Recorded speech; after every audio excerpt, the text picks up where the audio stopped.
जी dear students, जो next topic है हमारा वो ट्रांजिशन मेटल है। ट्रांजिशन मेटल ट्रांजिशन मेटल में पहले ट्रांजिशन समझिए कि ट्रांजिशन क्या होता है। ट्रांजिशन होता है चेंज इन स्टेट, यानी उसकी स्टेट में तब्दीली। चेंज इन स्टेट वो होता है जी, ट्रांजिशन होता है। अब मेटल की बात होगी कि मेटल की जो स्टेट है, कंडीशन है, वो चेंज होती है। चेंज कैसे होती है, पहले ही बात ज़हन में बिठाएं कि जो कुछ मेटल ऐसे होते हैं जो क्या कहते हैं, मुख्तलिफ़ किस्म की वेरिएबल वैलेंसी शो करते हैं। ठीक है, जिस तरह आपने लास्ट टाइम पढ़ा था कि जो जो आयरन है वो डिफरेंट वेरिएबल वैलेंसी शो करता है, जैसे +3 भी शो करता है, +2 भी करता है। ठीक है, तो ट्रांजिशन मेटल क्या है, इनको समझने के लिए पहले डेफिनेशन देखें। The elements in which D orbital are in the process of filling is called transition elements, या उसका दूसरा नाम है डी ग्रुप एलिमेंट।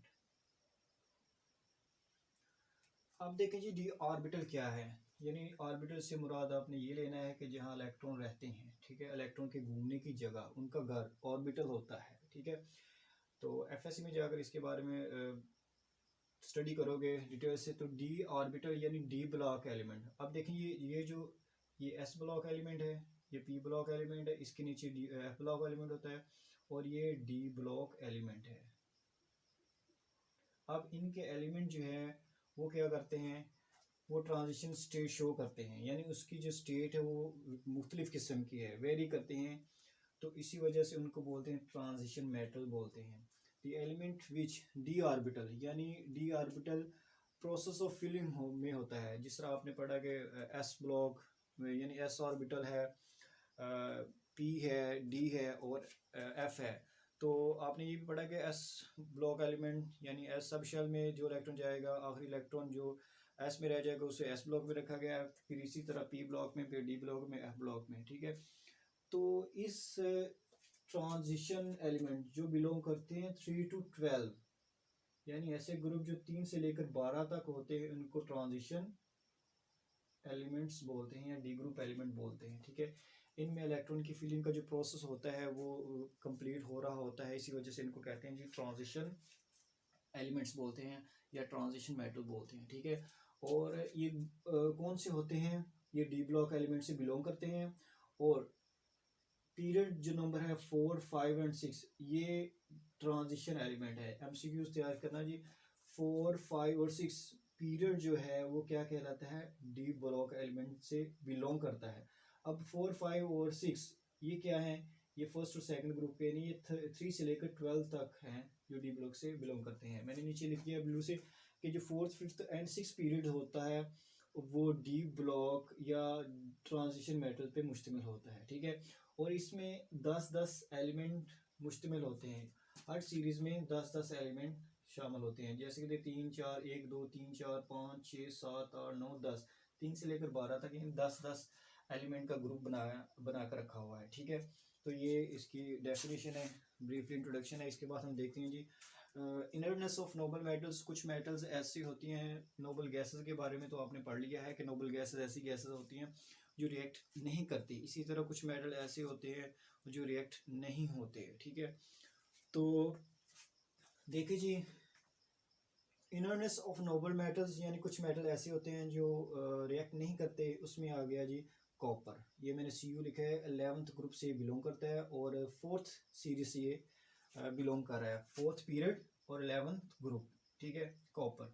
बाकी सारे जितने भी है, स्कैंडियम है, टाइटेनियम, वेनेडियम है, क्रोमियम है, आयरन, निकल, कोबाल्ट है, जिंक है, ये सारी की सारी जो प्रॉपर्टी है उन सब की प्रॉपर्टी सेम है।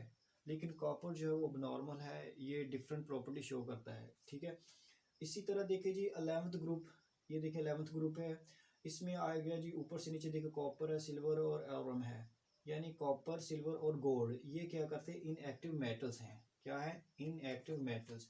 ये एमसीक्यूज भी पूछा जा सकता है कि 11th ग्रुप से कौन कौन से एलिमेंट इनएक्टिव हैं।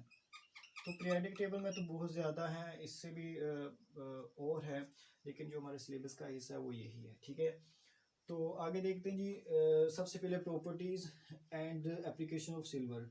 सिल्वर के बारे में हम देखते हैं कि सबसे पहले ये लेते हैं सिल्वर की प्रॉपर्टी और इसकी एप्लीकेशन देखते हैं क्या है। छोटे छोटे ये पॉइंट हैं। तो सबसे पहले अगर सिल्वर को देखा जाए, घरों में होती है चांदी जिसे कहते हैं, ठीक है। तो वाइट होती है, लस्ट्रस, मैंने कहा था ना जब मैंने मेटल पढ़ाया था, तो ये चीज़ें बार बार आएंगी, ठीक है। मेटल जो सिल्वर वाइट होता है और लस्ट्रस होता है, चमकदार होता है, इसकी सतह को रगड़े तो चमक पैदा होती है। फिर वही बात, conductor of heat and electricity metal है। मेलिएबल डक्टाइल, मेरे पहले लेक्चर यानी कि मेटल में मैंने आपको अच्छी तरह से बताया कि मेलिएबल और डक्टाइल क्या होता है। आई होप कि आपको आपने अंडरस्टैंड कर लिया होगा। आगे चलते हैं जी। अगर इनकी सरफेस यानी इनकी सतह को पॉलिश किया जाए तो ये लाइट को रिफ्लेक्ट करती हैं, यानी लाइट टकरा कर वापस आती है, इसे रिफ्लेक्शन कहते हैं, ठीक है। जब सिल्वर की सतह को पॉलिश किया जाता है तो ये लाइट को रिफ्लेक्ट करती है, ठीक है। तो आगे देखें जी, इम्पोर्टेंट पॉइंट कि formation of thin layer of oxide. Oxide क्या है? ऑक्सीजन का बाइनरी कंपाउंड, ठीक है, ये भी डिस्कस हो चुका है। और सल्फर मेक्स इट्स अनरिएक्टिव, यानी इसको अनरिएक्टिव बनाते हैं। अगर इसकी सतह पे थिन लेयर ऑफ सल्फर हो या ऑक्साइड की, तो ये मज़ीद अनरिएक्टिव हो जाता है, रिएक्ट नहीं करता, ठीक है। तो एट नॉर्मल कंडीशन जो आमतौर पे होती हैं, सिल्वर के ऊपर एयर और एटमॉस्फेयर का कोई असर नहीं होता है। Air and atmosphere does not affect on silver in presence of hydrogen sulphide. लेकिन हाइड्रोजन सल्फाइड गैस की मौजूदगी में इसकी सतह धुंधली हो जाती है, टर्निश हो जाती है, ठीक है। मैं कहता हूँ जी, मैं इसे, ये हाइड्रोजन सल्फाइड गैस है, ये निकल रही है, ये पीस ऑफ सिल्वर मैं इधर रखता हूँ, तो इसकी सतह क्या हो जाती है? धुंधली हो जाती है, यानी जिस तरह कहेंगे जंग लगता है, इस तरह की इनकी सतह हो जाती है। In presence of H2S hydrogen sulphide its surface tarnish, यानी धुंधली हो जाती है, ठीक है।